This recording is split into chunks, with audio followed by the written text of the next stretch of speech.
اعوذ باللہ من الشیطان الرجیم بسم اللہ الرحمن الرحیم۔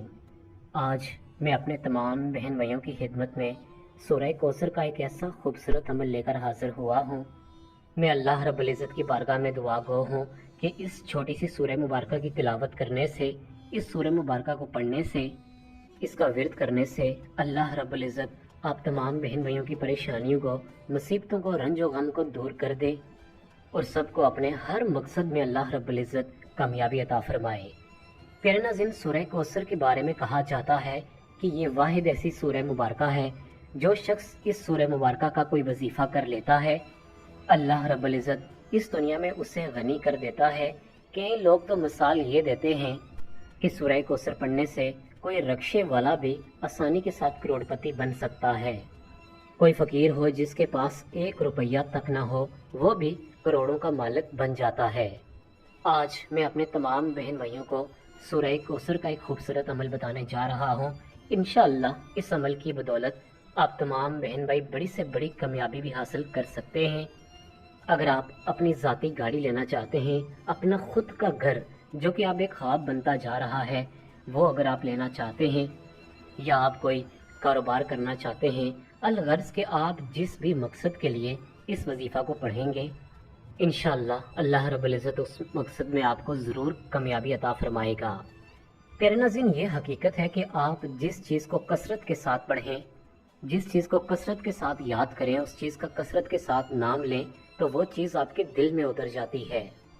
بزرگان دین فرماتے ہیں کہ جب آپ کے پاس مال و دولت ختم ہو جائے، آپ کے رشتہ دار، حتیٰ کہ آپ کے اپنے بہن بھائی بھی اگر آپ سے منہ موڑ لیں، آپ کوڑی کے محتاج ہو جائیں، تو ایسے وقت میں اگر آپ اللہ رب العزت کو یاد کریں گے، اس کا ذکر کریں گے، چاہے کوئی سا بھی وظیفہ ہو، چاہے وہ سورہ کوثر کا وظیفہ ہو، یا اس کے علاوہ اللہ رب العزت کے صفاتی معجزاتی ناموں کا عمل ہو، یا قرآن پاک عظیم سورہ مبارکہ یا آیات مبارکہ پر مشتمل کوئی عمل ہو، ان کے آپ کو وظائف کر لینے چاہیے۔ ہم پر جو مصیبت، رنج و غم، پریشانیاں لاحق ہوتی ہیں، یہ سب اللہ رب العزت کی طرف سے لاحق ہوتی ہیں۔ جن لوگوں کا اللہ رب العزت کی ذات پر پورا یقین ہوتا ہے، پریشانی کے عالم میں ان کی نگاہ صرف اور صرف اللہ رب العزت کی طرف جاتی ہے۔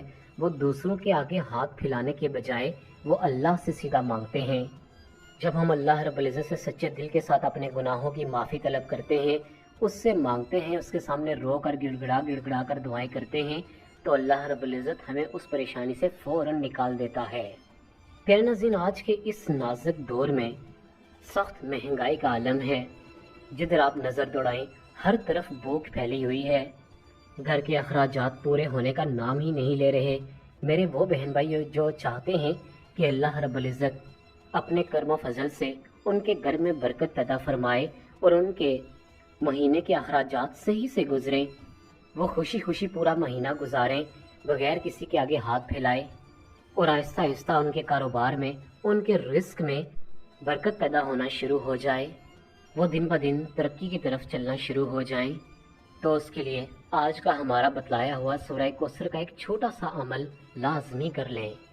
پھر ناظرین، ہم اپنی ہر ویڈیو میں کوشش کرتے ہیں کہ ہم آپ کو اللہ رب العزت کے کلام سے کوئی خاص وظیفہ بتائیں، لہٰذا اللہ کے کلام کو پڑھنے میں کوئی مصاحب نہیں ہے۔ اگر ایک انتہائی غریب شخص اس عمل کو کرنے کی بدولت اللہ اسے نواز دیتا ہے، تو پھر میں سمجھتا ہوں کہ ہم سب کو اس عمل کو لازمی کر لینا چاہیے، کیونکہ آج کے موجودہ دور میں ہر انسان کے دل میں کوئی نہ کوئی خواہش لازمی ہوتی ہے۔ لہٰذا اگر آپ کے دل میں کوئی بھی خواہش ہے اور آپ چاہتے ہیں کہ اللہ رب العزت اس خواہش کو پورا فرما دے، تو خدا را آج کا ہمارا بتلایا ہوا سورہ کوثر کا وظیفہ جو ابھی میں آپ کو بتانے جا رہا ہوں، اس وظیفہ کو لازمی کر لیں۔ پیارے ناظرین، انتہائی توجہ کے ساتھ اور غور کے ساتھ سن لیں کہ آپ نے سورہ کوثر کا یہ وظیفہ کس طریقہ کار سے کرنا ہے۔ اس وظیفہ کو آپ نے صبح، دوپہر اور شام 3 ٹائم کرنا ہے۔ صبح سورج نکلنے سے پہلے 41 بار 41 ٹائمز آپ نے سورہ کوثر کو پڑھ لینا ہے، اول و آخر کم از کم 3 مرتبہ درود ابراہیمی کے ساتھ۔ یہاں آپ کو بتاتا چلوں کہ آپ نے فجر کی نماز لازمی ادا کرنی ہے۔ بغیر فجر کی نماز پڑھے اس عمل کا کوئی بھی اثر آپ پر ظاہر نہیں ہوگا۔ کوشش کریں کہ جو ہی آپ نماز ادا کریں، نماز ادا کرنے کے بعد آپ جو تسبیحات کرتے ہیں، وہ تسبیحات لازمی کریں۔ اس کے بعد 41 بار آپ سورہ کوثر اول و آخر 3 مرتبہ درود ابراہیمی کے ساتھ پڑھ لیں۔ یاد رہے کہ جب آپ سورہ کوثر پڑھ رہے ہوں تو جو مقصد آپ کے ذہن میں ہو، جو دل میں ہو، اس مقصد کو آپ لازمی لائیں۔ بار بار اللہ رب العزت کی بارگاہ میں ساتھ ساتھ دل ہی دل میں دعائیں کریں کہ اے اللہ مجھے اس مقصد میں کامیابی عطا فرما۔ اس کے بعد ظہر کا وقت یعنی کہ نماز سے فارغ ہونے کے بعد آپ نے پھر سے 41 بار سورہ کوثر کو پڑھنا ہے۔ یہاں آپ اٹھتے بیٹھتے چلتے پھرتے ظہر کی نماز ادا کرنے کے بعد اگر آپ کاموں میں مصروف ہیں، آپ کے پاس اتنا وقت بیٹھنے کو نہیں ہے، تو آپ پھر ظہر کی نماز ادا کریں اور راستے میں چلتے چلتے آپ 41 بار اول و آخر 3 مرتبہ درود ابراہیمی کے ساتھ سورہ کوثر کو پڑھ لیں۔ اب تیسرا وقت جو کہ بہت اہم انتہائی قیمتی وقت ہے، یعنی کہ مغرب کی نماز کے بعد آپ نے دوبارہ سے 41 بار سورہ کوثر کو پڑھنا ہے۔ یہاں پر آپ 1-2 چیزیں نوٹ فرما لیں کہ جتنے بھی وظائف ہوتے ہیں یا تو وہ فجر کے وقت کرنے کو ہوتے ہیں یا مغرب کی نماز کے بعد ان وظائف کا کہا جاتا ہے، لہٰذا آپ نے مغرب کی نماز کے بعد سورہ کوثر کو 41 بار اس طریقہ کار سے پڑھنا ہے کہ جب آپ مغرب کی نماز کے بعد فارغ ہو جائیں تو آپ سب سے پہلے 2 رکعت نماز صلاۃ الحاجت ادا کریں۔ کوشش کیا کریں کہ جب بھی مغرب کے بعد آپ کے پاس اگر وقت ہے تو آپ 2 رکعت نفل لازمی پڑھا کریں۔ اسی طرح آپ نے مغرب کی نماز کے بعد 2 رکعت نماز صلاۃ الحاجت ادا کرنے ہیں۔ اس کے بعد آپ جائے نماز پر بیٹھ جائیں۔ خشوع و خضوع طریقے سے آپ نے 41 بار سورہ کوثر کو اول و آخر 3 مرتبہ درود ابراہیمی کے ساتھ پڑھنا ہے۔ پیارے ناظرین، یہ ایک دن کا عمل ہو گیا۔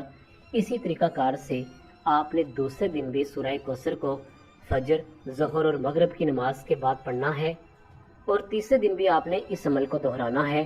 یاد رہے کہ جب آپ مغرب کی نماز کے بعد یہ عمل کریں تو اس کے بعد کم از کم 5 منٹ تک آپ نے سچے دل کے ساتھ اللہ رب العزت کی بارگاہ میں دعا مانگنی ہے، کیونکہ اگر آپ نے وظیفہ سچے دل کے ساتھ کیا اور اس کے بعد اللہ کی بارگاہ میں دونوں ہاتھ بلند کر کے دعا نہیں مانگی تو سمجھ لیں آپ کا مقصد فوت ہو چکا ہے۔ آپ نے سچے دل کے ساتھ جو بھی آپ کی حاجت ہے، چاہے وہ رزق کا مسئلہ ہے یا کوئی بھی اور دوسرا مسئلہ ہے، وہ آپ نے دونوں ہاتھ بلند کر کے اللہ کی بارگاہ میں مسئلہ اپنا پیش کرنا ہے۔ انشاءاللہ سورہ کوثر کی برکت سے اور 3 دن کے اس عمل کی برکت سے آپ کا وہ مسئلہ لازمی حل ہوگا۔ پیسوں کی انشاءاللہ بندش ختم ہو جائے گی، آپ کے گھر میں رزق کی فراوانی ہوگی، اور اس عمل کی خاص بات یہ ہے کہ اللہ رب العزت اپنی ذات کے سوا کبھی کسی کے آگے آپ کو جھکنے نہیں دیتا۔ پیارے ناظرین، اسی کے ساتھ آپ تمام بہن بھائیوں سے اجازت چاہوں گا۔ اپنا بہت زیادہ